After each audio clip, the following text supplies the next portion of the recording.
Hare Krishna friends, welcome back to my YouTube channel. जैसा कि आपको टाइटल से पता लग गया है, आज की वीडियो में मैं करूंगी आपके साथ अपने SPOM CA final set a law के एक्सपीरियंस को शेयर, प्लस मेरी क्या स्ट्रैटेजी रही जिससे मैंने फर्स्ट अटैम्प्ट में अपना एग्ज़ाम क्लियर किया। मैंने कौन से चैप्टर्स को ज़्यादा वेटेज दिया, किसको कम, मेरे एग्ज़ाम में क्या क्वेश्चंस आए थे, कौन से चैप्टर से आए थे, कौन से चैप्टर से नहीं आए थे, प्लस मैंने कौन से टीचर्स का कंटेंट और वीडियोस रेफ़र किया, कौन सी PDF, कौन से इंपॉर्टेंट क्वेश्चंस रेफर किए, सारे क्वेश्चंस को मैं आंसर करूँगी। प्लस मेरा जब मैं एग्ज़ाम देने गई तो सेंटर पे क्या ओवरऑल एक्सपीरियंस रहा वो भी शेयर करूँगी। So without any further ado, let's get started.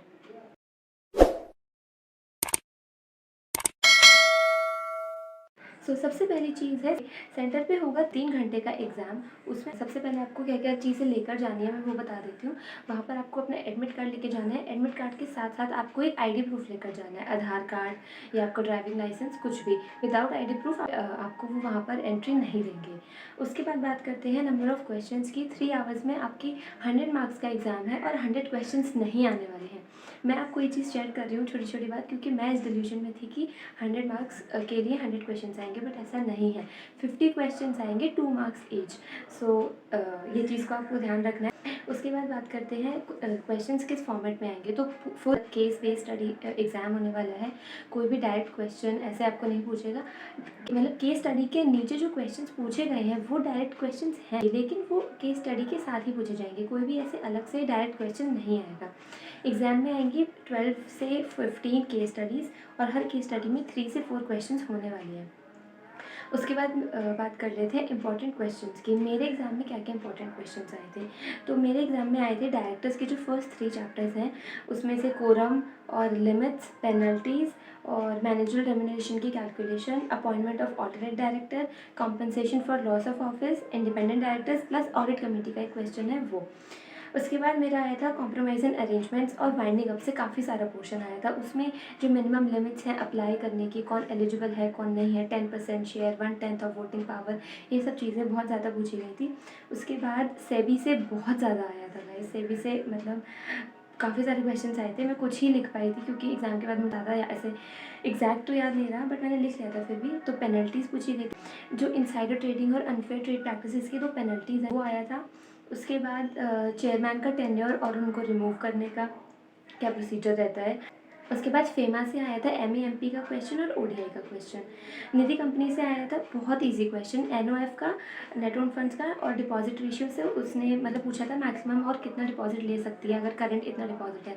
तो उसमें आपको नेट ओन फंड्स निकालने होते हैं, फिर डिपॉजिट रेशियो से मल्टीप्लाई करके बताना होता है कि इतना मैक्सिमम और ले सकती है। उसके बाद मैक्सिमम डिविडेंड कितना दे सकती है और पेनल्टी एक निधि कंपनी में 1 या 2 ही पेनल्टीज़ हैं वो आई थी। उसके बाद IBC में आया था COC की लिमिट्स, IRP और डेट ऑफ कमेंसमेंट्स क्या होती हैं। इससे ज़्यादा मैं याद नहीं रख पाई क्या आया था, जितना मुझे याद रहा मैंने लिख लिया। अब इसके बाद में बात कर लेते हैं मेरी क्या स्ट्रैटेजी रही थी। मैंने अपना SPM फर्स्ट अटेम्प्ट में क्लियर किया और मेरे 50 आउट ऑफ 100 मार्क्स आए थी। गॉड फॉरबिड कहीं एक क्वेश्चन भी ऊपर नीचे हो जाता तो मुझे दोबारा देना पड़ता एग्ज़ाम। तो मैंने चाहती कि आपके साथ ऐसा हो, तो इसलिए मैं आपको बता रही हूँ कि मैंने क्या गलतियाँ करी थी। सबसे पहली मेरी गलती थी, मैंने ICI के जो चैप्टर के एंड पे क्वेश्चंस गिवन होते हैं वो बिल्कुल नहीं करे थे। आपको ऐसा बिल्कुल नहीं करना है गाइस। हर चैप्टर के बाद जो MCQ गिवन है वो सॉल्व करके ही जाने हैं, क्योंकि उसमें से एज इट इज़ क्वेश्चन उठ के आ रहे हैं एग्ज़ाम में। मेरे एग्ज़ाम में भी मैंने कुछ ही चैप्टर से किया था, उसमें से एज इट इज़ आए थे। तो मुझे बहुत ऐसे दुख हुआ वहाँ जाके कि यार मैंने और चैप्टर्स कर लिए होते तो मुझे और भी क्वेश्चन आ जाते। उसके बाद इंपॉर्टेंट चैप्टर्स कौन कौन से हैं।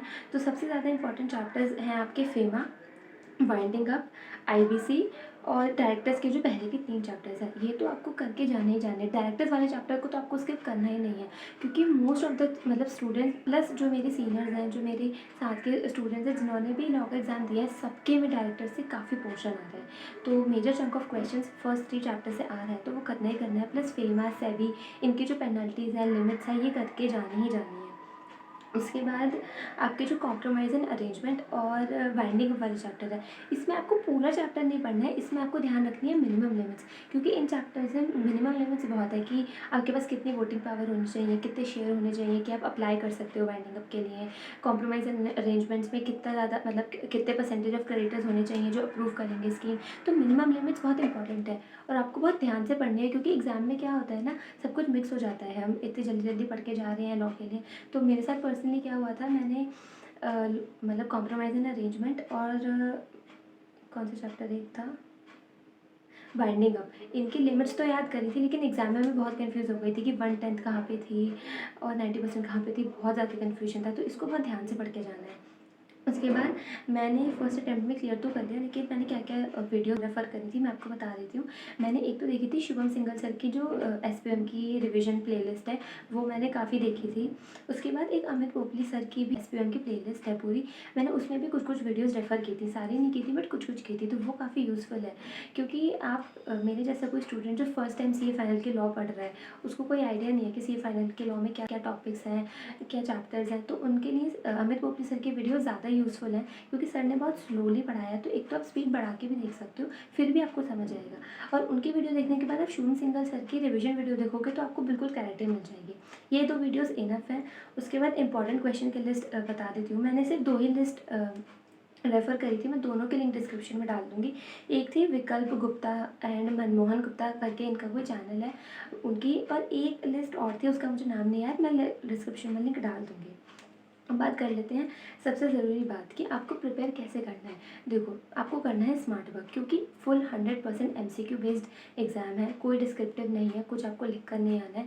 मतलब ऐसा नहीं है कि हर एक चैप्टर को डीपली, हर एक टॉपिक को डीपली याद करना है।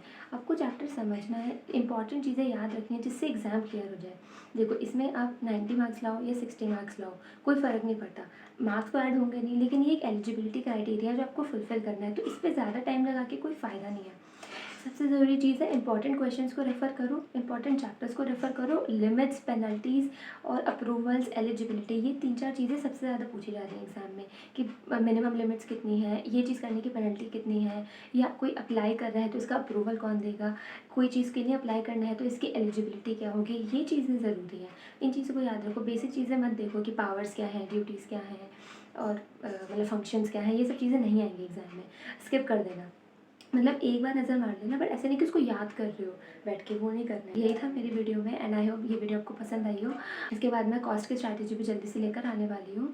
एंड अगर आपको ये वीडियो पसंद आई हो तो लाइक करना, शेयर करना, कमेंट करना और अपने और फ्रेंड्स के साथ ज़रूर शेयर करना जो एसपीएम की तैयारी कर रहे हैं, जिससे उनका टाइम बचे। So I hope you like this video. Also हमारा एक व्हाट्सएप ग्रुप है जिसमें 500+ सीए स्टूडेंट्स हैं। हम वहाँ पे एक दूसरे के साथ वर्चुअल लाइब्रेरी में पढ़ते हैं, एक दूसरे को गाइडेंस देते हैं, एक दूसरे के साथ एक दूसरे की हेल्प करते हैं आगे बढ़ने में। तो अगर आप वो ज्वाइन करने में इंटरेस्टेड हो तो वो भी आप ज्वाइन कर सकते हो, डिस्क्रिप्शन में मैं लिंक डाल दूँगी। So till then take care, bye bye, पढ़ते रहो और जल्दी से एसपीएम क्लियर करके सीए फाइनल के एग्ज़ाम्स की तैयारी करो। बाय।